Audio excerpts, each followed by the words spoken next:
जय हिंद दोस्तों, स्वागत है आपका आज की क्लास में। आज है 3 अप्रैल 2025 और आज के जितने भी इंपॉर्टेंट करंट अफेयर्स हैं सभी के बारे में आज हम लोग चर्चा करने वाले हैं भाई। ठीक है, और ये पीडीएफ मिलेगी आपको देखिए टेलीग्राम पर, तो टेलीग्राम पर ज्वाइन जरूर हो जाना सभी लोग। चलिए शुरू करते हैं आज की क्लास बिना किसी देरी के। जो भी क्वेश्चंस का आंसर आप लोग जानते हैं कमेंट में जरूर बताना। ठीक है, चलिए क्लास को लास्ट तक जरूर देखना। छोटी क्लास होती है आपकी तो जरूर देखा करो पूरी क्लास को, और लास्ट में मैं आपको जो होमवर्क के लिए क्वेश्चंस देता हूँ एक दो, उनके जवाब जरूर दे करके जाया करो। ठीक है भाई, देखिए तो आपके लिए सवाल है आपके लिए आज का पहला। विश्व सामाजिक सुरक्षा रिपोर्ट, देखिए एक रिपोर्ट है। विश्व सामाजिक सुरक्षा रिपोर्ट के अनुसार भारत का सामाजिक सुरक्षा कवरेज 2024 में बढ़कर कितने परसेंट हो गया है, ये आपको बताना है। आपके देखिए ऑप्शंस हैं 24.4%, 34.4%, 40.4% या 48.8%। तो इन चारों में से जो आपका करेक्ट ऑप्शन हो जाएगा वो हो जाएगा ऑप्शन नंबर डी। ठीक है, 48.8% ये आपका बढ़ करके हो गया है। ठीक है, चलिए अगला देखते हैं क्वेश्चन। अगला क्वेश्चन देखिए, ये वेरी इंपॉर्टेंट है ये वाला क्वेश्चन आप लोगों के लिए। क्यों? क्योंकि यहाँ पर देखिए हाल ही में केंद्र सरकार जो है, जो सेंट्रल गवर्नमेंट है, जो आपकी ओला और उबर जैसी सेवाएं चलती है ना, जो गाड़ियाँ चलती हैं, जो टैक्सीज चलती हैं, उन्हीं की तरह केंद्र सरकार ने बोला है कि भाई हम भी एक सेवा शुरू करने जा रहे हैं इन्हीं की तरह। प्राइवेट तो ये लोग कर ही रहे हैं, लेकिन गवर्नमेंट भी इस फील्ड में उतर रही है, देख लीजिए। ठीक है, तो गवर्नमेंट ने बोला है कि हम भी ओला और उबर जैसी सर्विसेज देने के लिए स्टार्ट करने जा रहे हैं। ठीक है, तो आपको ये बताना है कि वो जो सेवा शुरू होगी, जैसे कि ओला और उबर नाम है प्राइवेट कंपनीज का, तो ये केंद्र सरकार की जो सर्विस होगी स्टार्ट, इसका क्या नाम होने वाला है। इन चारों में से आपको बताना है, नमो टैक्सी, सहकार टैक्सी, भारत टैक्सी, या फिर इनमें से कोई नहीं। तो देखिए इनमें जो आपका करेक्ट आंसर हो जाएगा, याद रखेंगे इंपॉर्टेंट है ये वाला बहुत ज्यादा क्वेश्चन। ठीक है, यहाँ पर ऑप्शन नंबर बी आपका करेक्ट हो जाएगा। ठीक है, सहकार समिति, सहकार टैक्सी आपका करेक्ट आंसर हो जाएगा ऑप्शन नंबर बी।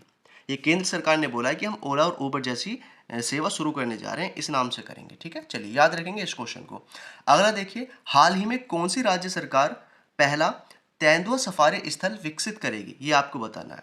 मतलब कि इनमें से ऐसी कौन सा राज्य है जो अपना पहला तेंदुआ सफारी स्थल विकसित करने जा रही है। तेंदुआ सफारी, ठीक है, पहला उस राज्य का पहला होगा वो, आपको बताना है इनमें से कौन सा होगा। तो देखिए असम, बिहार, झारखंड इनमें तो पहले से ही है। तो पंजाब जो है आपका, पंजाब राज्य सरकार अपना पहला तेंदुआ सफारी स्थल विकसित करेगी। ठीक है भाई, याद रखेंगे इसको, पंजाब है इसका करेक्ट हो जाएगा, पंजाब। अगला देखिए, अगला क्वेश्चन है, अगला है, हाल ही में भारतीय पहलवान मनीषा भानवाला, ठीक है ये नाम है, मनीषा भानवाला ने एशियाई कुश्ती चैंपियनशिप जो हुई है उसमें कौन सा पदक जीता है, उसमें कौन सा मेडल जीता है। रजत यानी कि सिल्वर, या फिर गोल्डन, या फिर ब्रोंज। इनमें से आपको बताना है सिल्वर जीता है, गोल्ड जीता है, या फिर ब्रोंज जीता है, ये आपको बताना है। तो यहाँ पर देखिए जो करेक्ट आंसर हो जाएगा वो हो जाएगा ऑप्शन नंबर बी। ठीक है, इन्होंने स्वर्ण पदक जीता है। ठीक है, गोल्ड मेडल इन्होंने जीता है एशियाई कुश्ती चैंपियनशिप में। क्या नाम है इनका, नाम भी जरूर याद रखेंगे, इनका सुर्खियों में रही है काफी, मनीषा भानवाला। ठीक है, मनीषा भानवाला इनका नाम है। चलिए अगला देखिए क्वेश्चन। अगला क्वेश्चन है, हाल ही में किस राज्य में सरहुल महोत्सव मनाया गया। देखिए ये तो जीके का भी आपका क्वेश्चन हो सकता है। ठीक है, आप लोग जानते भी होंगे इसको। सरहुल महोत्सव कहाँ पर मनाया जाता है, तो अभी हाल ही में मनाया गया है। तो मिजोरम, मेघालय, झारखंड या नागालैंड में से कहाँ पर मनाया गया है, तो इसको सभी लोग जानते होंगे। ऑप्शन नंबर सी इसका करेक्ट हो जाएगा, झारखंड। सरहुल महोत्सव स्पेशली जो मनाया जाता है वो झारखंड में मनाया जाता है। ठीक है, झारखंड में ये मनाया जाता है। चलिए अब अगला क्वेश्चन देखते हैं।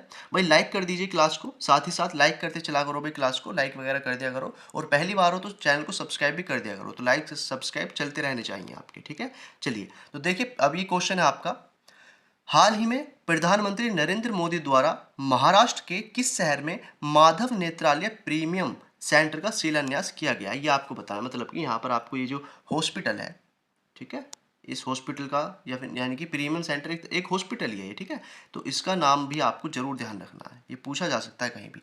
माधव नेत्रालय प्रीमियम सेंटर, माधव नेत्रालय, तो माधव नाम आप याद रखेंगे। ये कहाँ पर इसका शिलान्यास किया है, यानी कि कहाँ पर इसका उद्घाटन हुआ है, ये आपको बताना है। पुणे, नागपुर, नासिक या कोल्हापुर, यानी कि हुआ तो ये महाराष्ट्र में है। ठीक है, सभी आपके महाराष्ट्र की सिटी हैं। तो पुणे, नागपुर, नासिक, कोल्हापुर में से ये हुआ है भाई नागपुर में आपका। ठीक है, ऑप्शन नंबर बी आपका करेक्ट हो जाएगा, नागपुर। तो माधव नेत्रालय प्रीमियम सेंटर अगर कहीं पर पूछ लिया जाए क्वेश्चन हाल ही में, तो ये आपका नागपुर से रिलेटेड है, नागपुर में यहाँ का शिलान्यास हुआ है। ठीक है, चलिए अब देखिए अगला क्वेश्चन, हाल ही में किसने 2025 के लिए अंतर्राष्ट्रीय योग दिवस की थीम घोषित की है। ठीक है, ये आपको बताना है। तो देखिए अंतर्राष्ट्रीय जो योग दिवस है, पहली बात तो भारत की ही देन है योगा, ठीक है। तो योग दिवस जो है ये हमेशा आपको पता है कि कब मनाया जाता है, 21 जून, सभी को पता है ये तो। लेकिन यहाँ पर है कि दिवस की थीम घोषित किसने की है। पहली बात तो आपको ये भी पता होना चाहिए किसने घोषित की है, और थीम क्या है ये भी आपको पता होनी चाहिए। तो सबसे पहले तो आप ये देख लो कि प्रधानमंत्री हमारे नरेंद्र मोदी ने ये थीम घोषित की है, ठीक है ना। और थीम क्या है, थीम और देख लीजिए जरा। थीम है भाई yoga, yoga for one earth, one earth, इसको लिख लेना भाई ठीक से। योगा फॉर वन, मैं बोल देता हूँ, yoga for one earth one health, ठीक है। Yoga for one earth one health, ये इसकी थीम रही है इस बार की जो होने वाली है, ठीक है, 2025 में। लिख लो भाई कहीं को इसको, ये थीम आपकी पूछी जा सकती है, yoga for one earth one health, ठीक है। ये आपकी थीम है, yoga for one earth one health. याद रहेगी, जरूर याद रखना इसको, ठीक है। प्रधानमंत्री नरेंद्र मोदी ने ये बोला है। अब देखिए अगला जो है, अगला क्वेश्चन है, हाल ही में किस राज्य सरकार ने देखिए ये इंपॉर्टेंट हो जाएगा, ये अभी हाल ही में हुआ है, अंत्योदय गृह योजना की शुरुआत की है किसी राज्य सरकार ने। किस गवर्नमेंट ने ये अंत्योदय गृह योजना की शुरुआत की है, ठीक है, ये आपको बताना है। मतलब कि घरों का वितरण करने से संबंधित है ये अंत्योदय गृह योजना। बस क्या आपको याद रखना है कि किस स्टेट ने ये शुरू की है। तो यहाँ पर जो आपका हो जाएगा देखिए, वो हो जाएगा ऑप्शन नंबर सी, उड़ीसा, ठीक है। ऑप्शन नंबर सी आपका करेक्ट हो जाएगा, उड़ीसा। याद रखना उड़ीसा ने की है ये वाली योजना शुरू, अंत्योदय गृह योजना, उड़ीसा, ठीक है। चलिए याद रखेंगे इस क्वेश्चन को भी। अब देखिए अगला क्वेश्चन है, अगला है आप लोगों के लिए, हाल ही में किस तारीख को अंतर्राष्ट्रीय शून्य अपशिष्ट दिवस। अभी शून्य अपशिष्ट दिवस क्या है, तो इसको भी जरा याद रख लीजिए। ये हो जाएगा अंतर्राष्ट्रीय, यानी कि इंटरनेशनल जीरो वेस्ट डे, ठीक है। इंटरनेशनल जीरो वेस्ट डे कब मनाया गया है ये आपको बताना है। ये इंग्लिश में मैंने लिख दिया है, इंटरनेशनल जीरो वेस्ट डे मनाया गया है हाल ही में। कब मनाया गया है, तो इसको आप जरूर याद रखेंगे भाई, ये 30 मार्च को हाल ही में मनाया गया है, ठीक है। तो 30 मार्च को ये मनाया गया है इंटरनेशनल जीरो वेस्ट डे, ठीक है। चलिए अब चलते हैं अगला क्वेश्चन देखते हैं अपना, ये आपको याद रखना है भाई। अगला क्वेश्चन है आप लोगों के लिए भाई,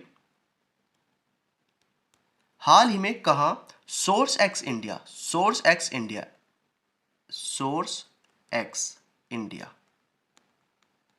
ये नाम आपको याद रखना है। हाल ही में सोर्स एक्स इंडिया 2025 का उद्घाटन कहां पर हुआ है, ठीक है, ये आपको बताना है।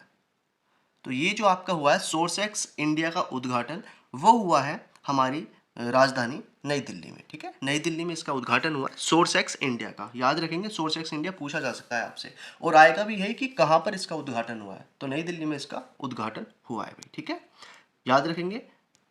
चलिए अब देखिए अगला क्वेश्चन है, भारत का सबसे बड़ा शहर कौन सा है, ये आपके लिए होमवर्क है, ठीक है। पहला क्वेश्चन आप लोगों के लिए है, भारत का सबसे बड़ा शहर कौन सा है, मुंबई, कोलकाता, दिल्ली या मद्रास, इन चारों में से आपको बताना है सबसे बड़ा शहर कौन सा है भारत का, ठीक है।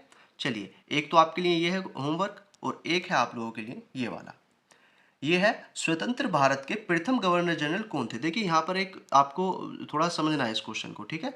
स्वतंत्र भारत के, यानी कि जो आपका भारत आज़ाद हो चुका था उसके बाद पहले गवर्नर जनरल कौन थे, ठीक है, याद रखेंगे। अब यहाँ पर भारतीय नहीं पूछा गया, यहाँ पर पूछा है सिर्फ आप गवर्नर जनरल बता दो कि आज़ादी के बाद पहले गवर्नर जनरल कौन थे। Lord Canning, Lord Mountbatten, Lord Dufferin, Lord Lytton, देखिए बता देंगे इनमें से आप लोग, इजी है क्वेश्चन, ये भी आप लोगों के लिए होमवर्क हो चुका है। तो दो क्वेश्चन आप लोगों के लिए होमवर्क के हैं ये, दोनों के आंसर्स आप लोग मुझे कमेंट में देंगे भाई, ठीक है। दोनों के आंसर आप लोग मुझे कमेंट में बताएंगे, और कमेंट में आप लोग मुझे जो भी सजेशन देना चाहते हैं वो भी आप मुझे बता सकते हैं। कोई भी आपकी क्वेरी है तो आप मुझे व्हाट्सएप कर सकते हैं भाई इस नंबर पे, ठीक है। और देखिए चैनल आपका यूट्यूब चैनल आपको इसको सब्सक्राइब जरूर करके रखना है भाई, सब्सक्राइब आप लोग इसे जरूर करके रखेंगे। क्यों करके रखेंगे, क्योंकि आपको डेली बेसिस पर क्लासेस में लेकर के आ रहा हूँ, तो आप जरूर सब्सक्राइब कर लेना। इंस्टाग्राम पर जरूर फॉलो कर लेना भाई अगर आपने फॉलो नहीं किया है, और टेलीग्राम पर आपको PDF वगैरह मिलती रहेंगी, तो वहाँ भी आप लोग जरूर ज्वाइन हो जाना, ठीक है भाई। चलिए तो भाई आज की क्लास में इतना ही था, बहुत छोटी सी क्लास थी, इंपॉर्टेंट जितने भी आपके करंट अफेयर्स थे वो सारे ही मैंने आपको कवर करा दिए हैं। तो मुझे फॉलो जरूर कर लेना भाई इंस्टा और टेलीग्राम पर, और यहाँ पर मुझे सब्सक्राइब जरूर करके जाना भाई, ठीक है। तो चलिए मिलते हैं भाई अगली क्लास में कल, तब तक के लिए जय हिंद, वंदे मातरम। कोई भी आपका डाउट है तो कमेंट में जरूर डालना। चलिए बाय।